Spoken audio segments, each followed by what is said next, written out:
Oui, mais avec Green Cool, c'est le revendeur de référence de la marque Daikin.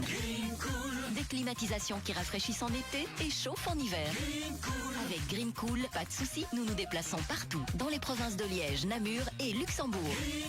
Nous installons, entretenons et dépannons vos installations de réfrigération, climatisation et pompe à chaleur grâce à nos techniciens certifiés et éco-responsables. 080 77 13 27. Impact FM, l'inforégion avec Olivier Tomezzoli. Le déficit du Grand Prix de Formule 1 s'invite au Parlement wallon pour rappeler surtout l'importance des retombées économiques de la F1 et du circuit en général. Les Stavelotins, eux, peuvent aussi recevoir le millier de places pour les essais du vendredi pour la F1. On connaît à présent la procédure détaillée dans ce journal. Et en cyclisme, le Grand Prix de Wallonie partira de Dijon le 17 septembre, alors que le Tour de Wallonie passera lui dans le coin lors de la 4e étape le 29 juillet. Jeudi 10 juillet, le développement des infos de l'arrondissement. Présentation Olivier Tomezzoli.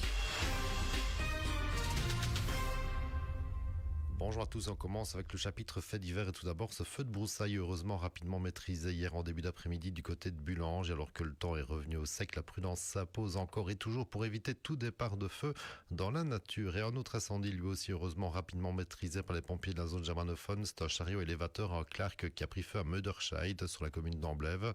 C'est semble-t-il un court-circuit qui sera à l'origine de cet incendie. Personne n'a heureusement été blessé. Il y a un nouveau gros dépôt clandestin à dénoncer, encore un, cette fois à Krombach sur la commune de Saint-Vite dans les bois. Un gros dépôt de pneus et de pièces détachées de voitures. Les policiers de la zone Eiffel ont rédigé un constat d'usage en appelant tout témoin de ces agissements dégueulasses à se manifester. On parle du Grand Prix de Formule 1, l'événement de l'année sur le plus beau circuit du monde. C'est dans 2 semaines déjà. Un Grand Prix qui s'est invité hier en séance plénière du Parlement de Wallonie. Le député spadois Charles Gardier interpellant le ministre wallon de l'économie Pierre-Yves Jolet sur les déficits annuels de l'organisation entre 3 et 3,5 millions pour l'édition 2024 par exemple. Mais pour Pierre-Yves Jolet, ce déficit à combler par la région wallonne est largement compensé par les retombées extrêmement importantes générées par le Grand Prix, comme il l'a expliqué en réponse à son interpellation. Et en effet, le Grand Prix 2024 est en déficit, un déficit légèrement supérieur à 2023, mais la moitié moins de l'année 2022. Alors, tout d'abord, concernant le Grand Prix de Formule 1, vous l'avez dit, c'est une vraie vitrine internationale. Une vitrine internationale pour le circuit en lui-même, qui génère une activité importante. Je rappelle que tout au long de l'année, c'est 145 millions d'euros de retombées économiques, les activités autour du circuit. Ajoutez à cela 84 millions de retombées fiscales, dont 3 300 000 euros pour les communes de Stavelot et de Malmedy. Et c'est évidemment important également pour ces communes. Que le Grand Prix en lui-même, c'est 55 millions d'euros de retombées économiques positives. 1 euro investi dans le Grand Prix génère 9 euros de retombées économiques. Quand on sait que l'activité toute l'année autour du Grand Prix, c'est 2000 emplois directs et indirects, avec tout un écosystème pour des sociétés de services, pour des PME, pour des indépendants, pour des associations. Et d'un autre côté, Spa Grand Prix, organisatrice du Grand Prix de Formule 1, est aussi appelée à faire des économies si possible, tant le coût de la Formule 1 est important à accueillir et augmente encore d'année en année.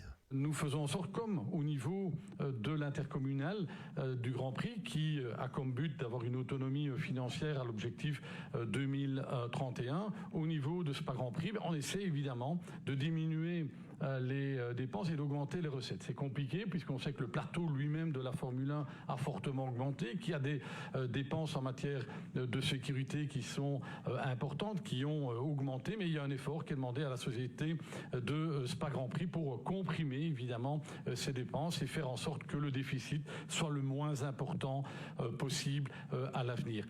Mais même si c'est combler un déficit, c'est avant tout un investissement dans l'économie wallonne, un investissement qui génère énormément d'emplois directs et indirects. C'est comme ça qu'on doit le voir. Je vous remercie. Et on continue de parler du Grand Prix puisqu'on sait désormais quelle est la procédure pour les Stavelotins pour recevoir leurs entrées gratuites pour les essais du vendredi 25 juillet. 1000 tickets nominatifs ici aussi pour les Stavelotins. Donc vous devez en faire la demande par mail via l'adresse intérim@stavelo.be .be en mentionnant vos noms, prénoms, adresses ainsi que les membres de votre ménage pour lesquels vous désirez obtenir un ticket. Vous recevrez en retour un lien de téléchargement.